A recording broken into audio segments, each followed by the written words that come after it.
I'm Dr. Laura Grimmer. I'm a board-certified general surgeon.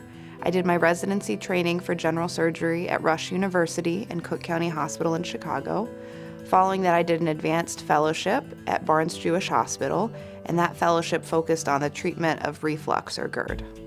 I do all the standard general surgery procedures, which is mostly repairing hernias, taking out patients' gallbladders and appendixes. I also have a special interest in the surgical treatment of heartburn or GERD. There are a number of great surgical options for that disease, and I've done an advanced fellowship to be trained in those procedures. One of the recent innovations in general surgery that I'm very excited about is the use of a surgical robot. So I do most of my procedures laparoscopically, meaning through just a few small incisions.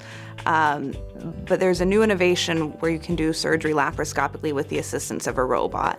And what that allows is for greater agility and finer movements during surgery, and also better visualization during the surgery.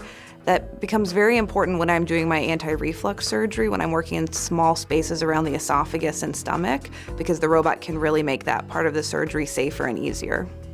I do recognize that it's very routine for me to be doing surgery, but for my patients, it's definitely not routine to be having surgery. So I try to hold that in mind and be aware of all the anxieties and uneasiness that may come with someone undergoing a surgery.